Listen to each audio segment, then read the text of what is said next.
Howdy, howdy, listeners. This is your host, Random Nerd, on the Critical Thinking Nerd podcast. I want to take a moment to share some history on U.S. Congress pay, specifically the early days of the Congressional Pay and their role as elected representatives of the people. I actually came across this topic on a TikTok video and dug into the history of this topic. I want to also share this information with you as a thought for you to ponder on, especially during this what feels like regular occurrence of congressional dysfunction with the government shutdowns and the egregious violations of congressional oath of office. Let me be very clear. It is their principled duty to vote on and pass a full 12 quote-unquote month appropriations of fiscal budget for the entire fiscal year, every fiscal year, and not hold American taxpayers hostage with stopgaps and temporary short-term budgets. And I would even challenge you, for my U.S. citizen listeners, to vote out of office the members that refuse to pass a full fiscal spending bill. And I would challenge you even further to vote them out for every failed spending bill. Let's begin. Early congressional pay, the Per Diem era. In the very first Congress, lawmakers were not career politicians with generous paychecks. From 1789 to 1815, most members of Congress were compensated on a per diem basis, earning $6 for each day in session, later rising to $8. Picture this: Congress convened for only a few months a year, and many representatives maintained outside jobs as lawyers, farmers, or merchants. The per diem was meant to compensate members for time away from their home districts, but it wasn't intended to support an affluent lifestyle or create an insulated political class. This daily pay reflected work actually performed. If a member skipped the session, they saw no pay.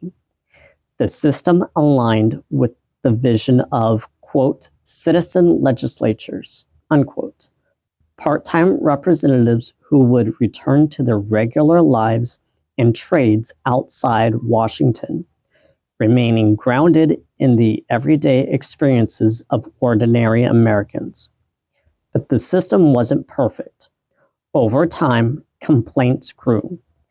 In 1816, Congress controversially tried switching to a $1,500 annual salary, triggering massive public backlash and backfired spectacularly as public outrage swept the nation. Newspapers accused Congress of greed and quote-unquote extravagance, and many members who supported the change were voted out that fall. Faced with voter backlash, Congress quickly reversed course and returned to per diem pay. It wasn't until 1855 that Congress finally stabilized on a $3,000 yearly salary for both senators and representatives, reflecting new demands of longer sessions and increased travel. But the earlier era marked by strict practicality and a philosophy of minimal government privilege. The founders' ethos: public service, not privilege. Why did the founders settle on this unique compensation model? It reflects their philosophy about government itself, rooted in skepticism of concentrated power and deep belief in civic virtue. Citizens temporarily entrusted with national stewardship. The founders wanted lawmakers to be, quote-unquote, public servants, not a privileged ruling class. As John Adams said, our Constitution was made only for a moral and religious people, unquote, echoed in their demand for civic virtue and skepticism toward excess or corruption.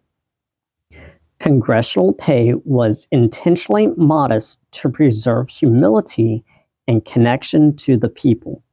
Civic service, not personal gain, was the central expectation. As Thomas Jefferson wrote, quote, "When government fears the people, there is liberty," unquote. The founders saw a government fueled by participation, where offices were filled by rotating, community-rooted individuals who would serve temporarily and then return home. The Per Diem system reflected this belief, minimal enough to keep office tentatively unattractive to the greedy, but just adequate to allow broad participation. Their broader constitutional framework was built on checks, balances, and limited powers, all reinforcing the ideal of stewardship over self-interest. They wanted office holders to remain part of the fabric of society, not disconnected, quote-unquote thinkers or quote-unquote workers modeled by elite privilege. Here's your challenge to my listeners. Consider how changes in congressional pay reflect broader societal shift.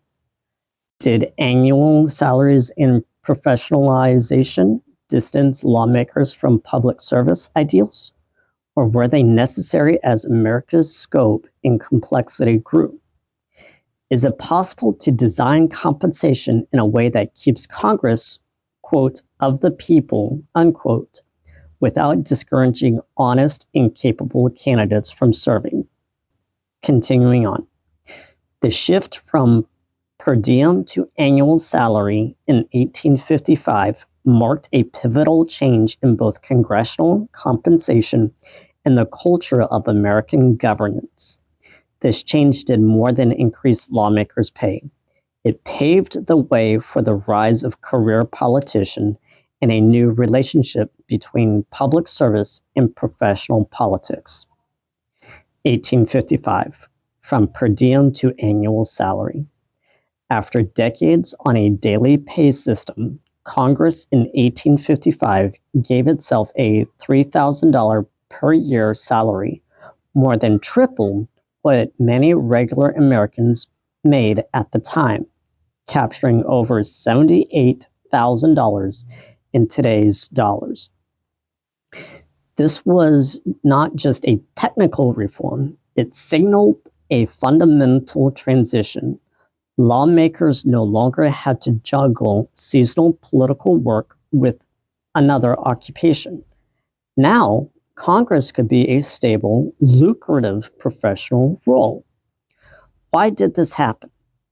Congressional sessions had gotten longer, travel was harder, and the scale of national government had grown. Members argued that annual salaries would attract better talent and allow them to focus on legislative duties instead of personal business. With a yearly paycheck, members gained both the means and the incentive to remain in office, and increasingly to build their lives around congressional service. Career politicians and erosion of the public servant ethos. While annual salaries brought some clear benefits, making it possible for more people to serve regardless of personal wealth, they fundamentally altered the public service ethos that guided the founders' generation. The daily per diem system had encouraged turnover, made absenteeism costly, and discouraged long-term or lifetime service in Congress. Lawmaking was considered a temporary civic duty with deep ties to citizen life and local perspective. After 1855, the incentives changed. Lawmakers could and did serve for decades. Committee chairmanships party leaderships, and the perks of seniority all became possible, giving rise to the professionalization of politics. Congress became less a form of rotating public servants and more an institution filled with seasoned insiders. The stability, resources, and prestige swelled, making extended service ever more attractive. This didn't happen overnight, but 1855's pay shift is widely cited as the moment Congress began its transition from quote-unquote citizen legislature to a continuous professionalized body. The relationship with the public also shifted. Lawmakers, once more dependent and intertwined with their home communities, became increasingly insulated by the culture of the capital and the security of a federal paycheck. The lasting impact.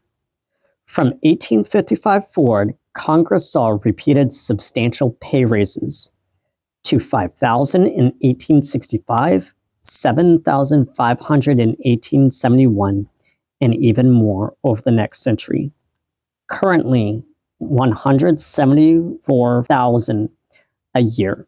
With expanded compensation and institutional perks, the People's House, that once depended on public trust and regular turnover, saw the emergence of career politicians, a phenomenon that continues to define and challenge the ethos of American representative government today. If you found this episode meaningful, please continue to listen to my next episode as I dive deeper and research further to share my knowledge with you. Thank you.